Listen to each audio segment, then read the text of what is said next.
에베소 교회의 사자에게 편지하라. 오른손에 있는 7뼈를 붙잡고 7금촛대 사이를 거니시는 이가 이르시되, 내가 내 행위와 수고와 내 인내를 알고 또 악한 자들을 용납하지 아니한 것과 자칭 사도라 하되 아닌 자들을 시험하여 그의 거짓된 것을 내가 드러낸 것과 또 내가 참고 내 이름을 위하여 견디고 게으르지 아니한 것을 아노라. 그러나 너를 책망할 것이 있나니 너의 처음 사랑을 버렸느니라. 그러므로 어디서 떨었는지를 생각하고 회개하여 처음 행위를 가지라. 만일 그리하지 아니하고 회개하지 아니하면 내가 내게 가서 내 촛대를 그 자리에서 옮기리라. 아멘. 오늘 말씀 요한계시록은 예수님의 12제자 중에 하나인 사도 요한이 반모섬에 유배되었을 때 하나님의 말씀을 따라서 아시아 지역, 그러니까 소아시아 지역이라고 하는데요, 그 지역의 7교회에 자기에게 보여준 하나님의 그 계시의 말씀들을 기록하여 보낸 편지입니다. 저는 첫 글자를 따서 앱서버두 사빌라, 그래서 에베소 교회, 서머나 교회, 버가모 교회, 두아디라 교회, 그다음에 사대 교회, 빌라델피아 교회, 라오디게아 교회, 이렇게 외우곤 하는데요, 이 이름들이 사실 익숙하지 않은 것은 사도 바울이 전도 여행을 한 그 교회를 찾다 보면 에베소 교회밖에 알 수가 없습니다. 혹은 골로새서를 읽다 보면 내가 라오디게아에도 편지를 썼는데 나중에 거기서 온 편지가 있으면 너네가 읽고 이 골로새서도 너네가 읽은 다음에 라오디게아에 보내라, 이렇게 해서 라오디게아 교회하고 에베소 교회 말고는 사실 성경을 읽다 보면 잘 나오지 않는 지명이고 교회의 이름이기도 합니다. 그런데 이 아시아의 7교회 중 첫 번째 에베소 교회에 사도 바울이 세웠던 그 에베소 교회에 이제 사도 요한이 편지를 써서 이야기합니다. 내가 내 행위와 수고와 내 인내를 알고 악한 자들을 용납하지 아니한 것과 자칭 사도라 하되 아닌 자들을 시험하여 그의 거짓된 것을 내가 드러낸 것과 또 내가 참고 내 이름을 위하여 견디고 게으르지 않은 것을 아노라 하면서 에베소 교회의 성도님들을 칭찬하고 있습니다. 에베소 교회는 마술하는 사람들이 많이 있었습니다. 그 도시 자체에. 그리고 은장색 데메디오가 자기가 만들어 파는 신상이 예수님 믿는 것 때문에 팔리지 않자 나중에 소동을 일으켜서 사도 바울을 쫓아내고자 하는 그런 일도 있었습니다. 그러니까 에베소 도시 자체는 사실 음란하고 또 도덕적으로 해이해져 있고 우상을 섬기고 마술을 하는 사람들이 많이 있었던, 복음적이지 못했던 그런 도시였습니다. 그런데 사도행전 19장을 읽어보면 사도 바울이 이제 에베소 지역에 가서 안수를 하니까 그때 방언과 예언하는 사람이, 성령이 임하셔서 방언과 예언하는 사람들이 12사람쯤 되었다, 이렇게 기록이 되어 있기도 하고요. 또 바울의 손수건이나 앞치마를 들어다가 아픈 사람에게다 갖다 주면 병이 낫기도 하는 이런 놀라운 일들이 일어납니다. 이거는 바울의 능력이 아니라 성령의 능력으로 그렇게 에베소 지역에 하나님의 은혜가 펼쳐지는 것을 의미하고 또 기록되어 있는 것을 볼 수 있습니다.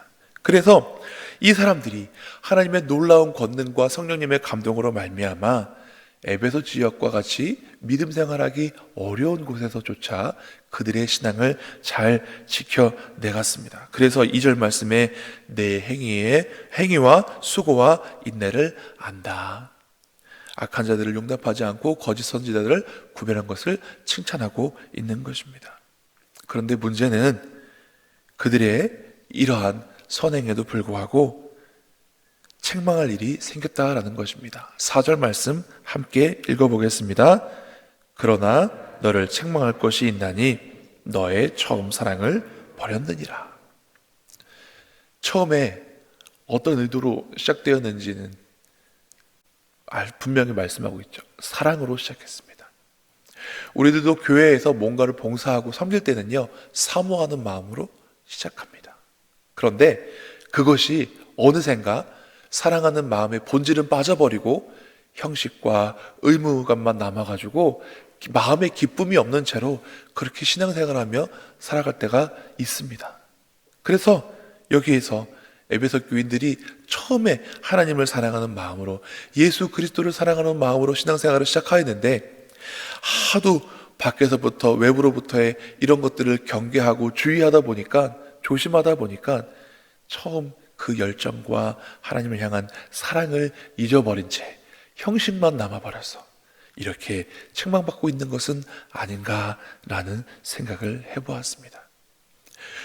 우리의 사랑은, 또 우리의 지켜야 될 계명은 사랑인 줄 믿으시기 바랍니다. 누군가가 예수님께 와서 예수님, 모든 율법 중에 가장 큰 계명이 무엇입니까? 라고 물어보았을 때 예수님이 대답하셨습니다.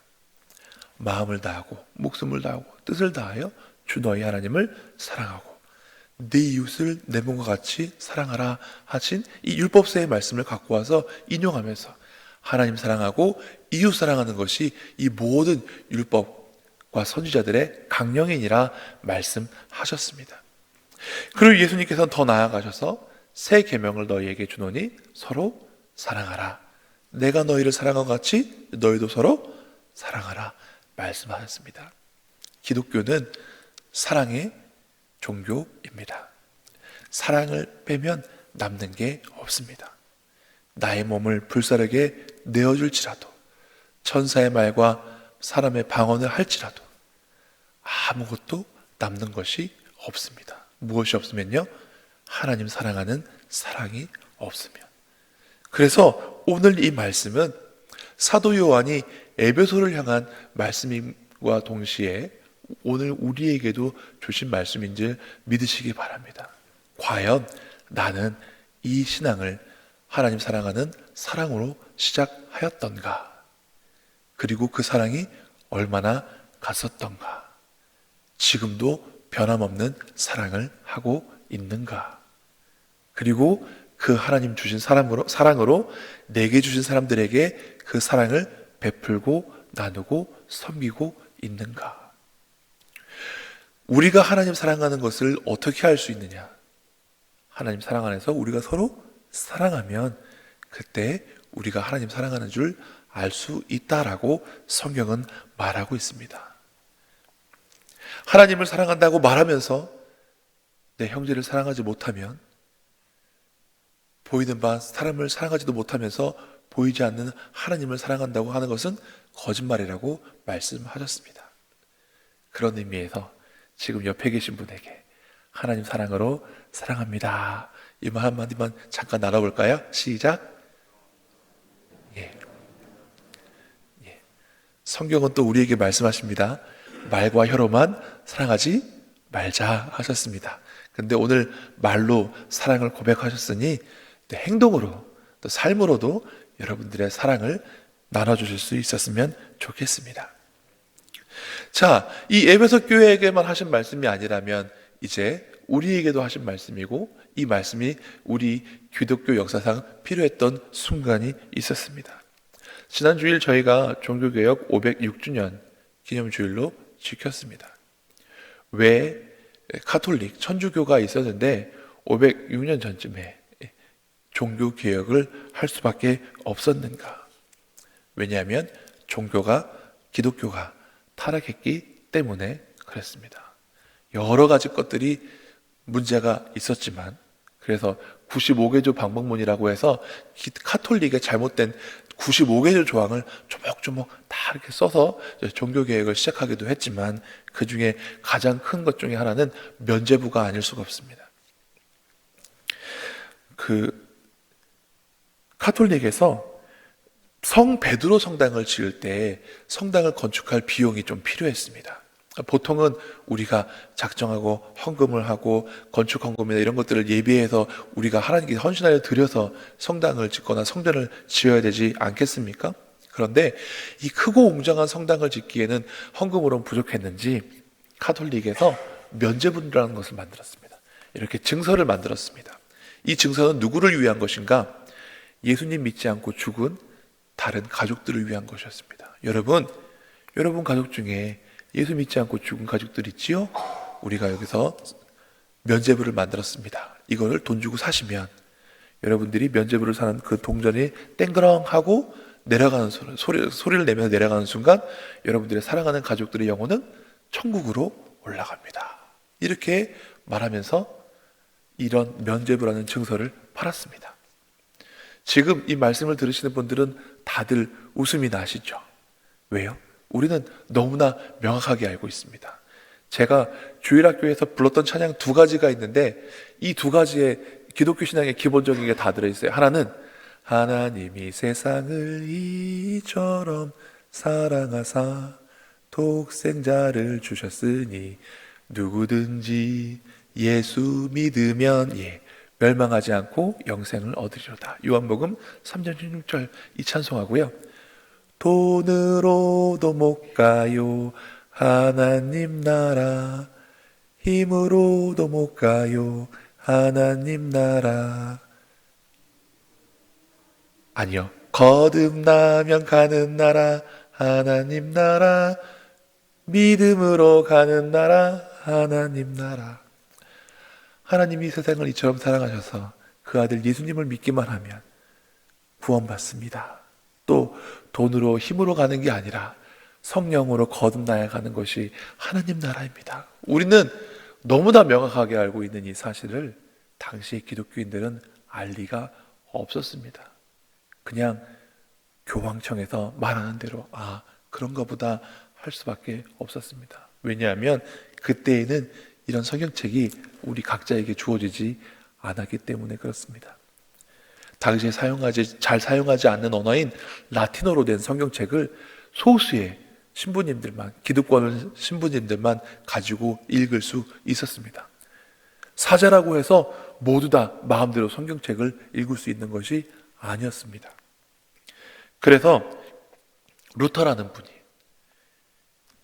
이 성경책을 독일 분이었거든요. 독일어로 번역을 하기 시작합니다. 하나님 말씀은 모두가 읽을 수 있어야 하고 직접 이 말씀을 통해서 은혜를 받아야겠다라는 이런 생각을 가지고 오직 믿음, 오직 말씀, 이 정신을 가지고 성경을 번역합니다. 그리고 그때 당시에 성가는요, 찬양은요 아무나 부를 수 없었습니다. 근데 루터는 아무나 부를 수 있게 쉬운 민요나 동요나 이런 것들의 멜로디에다가 복음적인 가사를 붙여서 이렇게 부를 수 있게 많이 만들었습니다. 종교개혁가들은 이 하나님 말씀을 우리에게 직접 전해주고 싶은 마음으로 오직 믿음, 오직 말씀, 이렇게 종교개혁을 시작했습니다. 또 칼빈도, 제가 신학교 다닐 때 칼빈의 신학조서에 기독교 강요 배웠는데 지금은 내용이 잘 기억이 나지 않습니다. 굉장히 두껍게 되어 있는데요. 하나님은 어떤 분이십니까? 성령님은 어떤 분이십니까? 예수님은 어떤 분이십니까? 교회는 어떠해야 되는가? 이런 것들을 성경을 보고 연구해서 누구나 성경에 있는 그 심오한 진리를 잘 깨달을 수 있게 안내해 주는 책들을 기록했습니다. 그분도 오직 하나님께만 영광을, 이런 마음을 가지고 종교개혁을 했습니다. 처음 사랑을 잃어버린 중세의 교회에 하나님의 사랑을 다시금 회복시키기 위해서 그들이 일어났습니다. 그래서 오늘 우리가 이렇게 자유롭게 예배당에 나와서 말씀도 보고요, 찬송도 부를 수 있는 겁니다. 그들의 목숨을 건 이런 수고와 헌신과 희생이 없었으면 오늘날 기독교가 전 세계에 이렇게 또한 퍼지기 어려웠을 것입니다. 사랑하는 성도 여러분, 오늘 우리는 어떻습니까? 성경책은 원하기만 하면 얼마든지 읽을 수 있고, 찬송은 듣고 싶으면 얼마든지 들을 수 있는 그런 좋은 세상을 살면서 말씀과 찬송보다는 드라마나 세상 것들에 또 빠져 살 때가 있지는 않습니까? 저도 이 말씀을 준비하면서 많이 회개했습니다. 오늘 본문 말씀 5절 말씀 같이 읽어보겠습니다. 그러므로 어디서 떨어졌는지를 생각하고 회개하여 처음 행위를 가지라. 만일 그리하지 아니하고 회개하지 아니하면 내가 내게 가서 내 촛대를 그 자리에서 옮기리라. 아멘. 우리는 이제 중세 기독교가 했던 것들만 생각하는 것이 아니라 나의 신앙을 점검해 봐야겠습니다. 5절 말씀처럼 어디서 떨어졌는지를 생각하고 우리의 신앙에 되짚어보는 겁니다. 되돌아보는 겁니다. 내가 지금 처음 사랑을 가지고 신앙생활을 하고 있는가 되짚어봅니다. 그리고 혹시 어디서부터 내가 그 하나님의 사랑을 놓쳐버렸지 하고 되짚어보라고 성경은 말합니다. 그리고 나서 회개하라고 말합니다. 아, 내가 잘못한 거 깨닫고 돌이키라라고 성경은 말합니다. 우리는 이제 이런 종교개혁 정신을 이어받아서 날마다 우리의 속사람을 새롭게 변화시켜 가야 하겠습니다. 우리의 신앙을 예수 그리스도의 장성한 분량에 이르도록 이렇게 이끌고 나아가야 하겠습니다. 에베소 교회를 향한 이 책망의 말씀이 우리를 향한 책망의 말씀이 되지 아니하도록 처음 사랑을 회복하고 뜨겁게 믿음으로써 사랑으로써 하나님 붙들고 우리에게 주어진 많은 사람들을 사랑하면서 살아갈 수 있는 그리스도인들이 되어야 하겠습니다. 기도하시겠습니다.